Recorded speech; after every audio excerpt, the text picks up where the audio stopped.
నమస్తే, welcome to వి9 special focus. మత్తు రాజకీయంలోకి జనసేన కూడా ఎంటర్ అయిందా?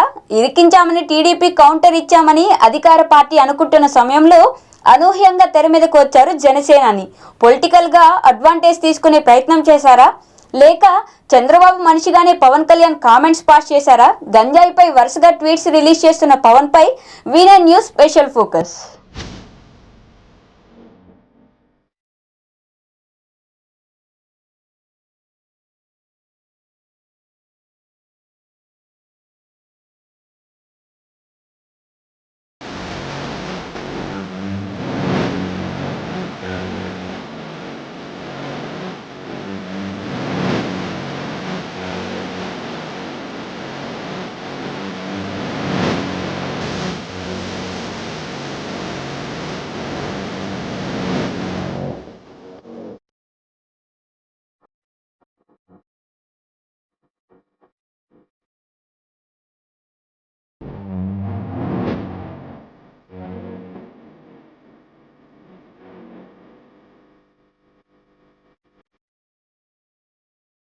ఏపీలో రాజకీయం మత్తులో జోగుతోంది. ఉదయం లేచింది మొదలు అధికార పార్టీ, ప్రతిపక్ష టీడీపీ డ్రగ్స్, హెరాయిన్, గంజాయి అంటూ మాటల తూటాలు పేల్చుకుంటున్నాయి.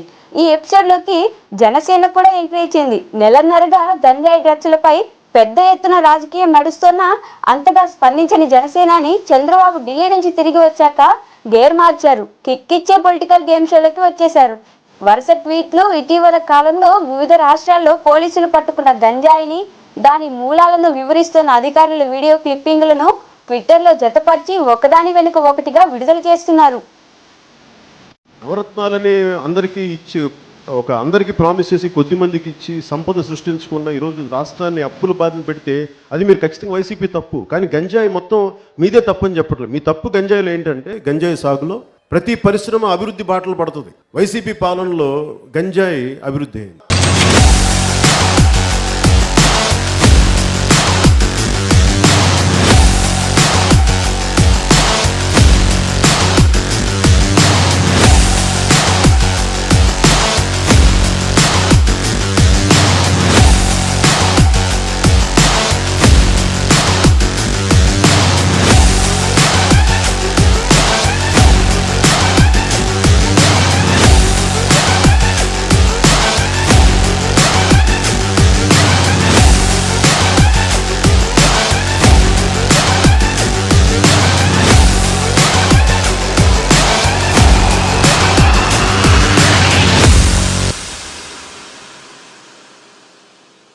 ఈ వరుస ట్వీట్స్ లో ఓ ఆసక్తికర పరిణామం. 2018లో తాను ఏఓబీలోని గిరిజన తండాల్లో పోరాట యాత్ర చేసిన సందర్భంలో గంజాయి సాగు, రవాణా అంశాలు ప్రస్తావనకు వచ్చాయని పవన్ కళ్యాణ్ తెలిపారు.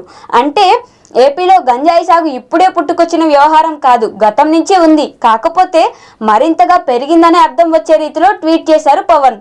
వైసీపీ టీడీపీలను ఇరకాటంలోకి నెట్టేలా పవన్ ట్విట్టర్ రాజకీయం చేస్తున్నారని చర్చ జరిగింది. గంజాయిని అరికట్టే విషయంలో రెండు పార్టీలు దొందేనని ఎస్టాబ్లిష్ చేస్తున్నారని అనుకుంటున్నారు.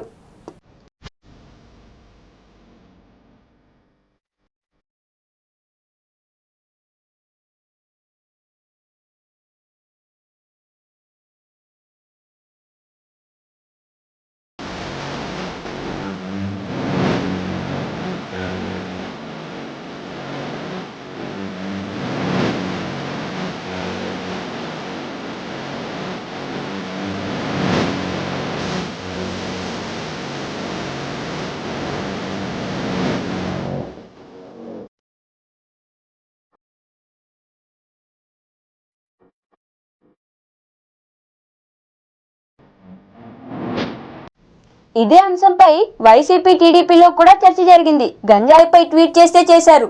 2018 ప్రస్తావన ఎందుకు తెచ్చారని టీడీపీ గింజుకుంటోందట. టీడీపీ హయాంలో గంజాయి సరఫరా సాగు విషయంలో నాటి మంత్రులు గంటా శ్రీనివాస్, అయ్యన్న చేసిన కామెంట్స్ ను ఇప్పుడు సోషల్ మీడియాలో తిరుగుతున్నాయి. అవి టీడీపీకి డ్యామేజ్ చేసే విధంగా ఉన్నాయని ఆందోళన చెందుతుంటే, ఇదే సమయంలో పవన్ కళ్యాణ్ దాన్ని మరింత బలపరిచే రీతిలో ట్వీట్ చేయడం వల్ల మరింత చిక్కుల్లో పడతామని టీడీపీ నేతలు ఆందోళన చెందుతున్నారట. మరోవైపు 2018 అంశాన్ని ఏదో తూతూ మంత్రంగా ప్రస్తావించారు తప్ప తమ ప్రభుత్వాన్ని టార్గెట్ చేసేలా పవన్ ట్వీట్స్ ఉన్నాయని వైసీపీ నేతలు అభిప్రాయపడుతున్నారట.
పవన్లో చిత్తశుద్ధి ఉంటే గతంలో నాటి మంత్రులు గంటా అయ్యన్నలు చేసిన కామెంట్స్ను కూడా ట్వీట్ చేయొచ్చు కదా అని ప్రశ్నిస్తున్నారట.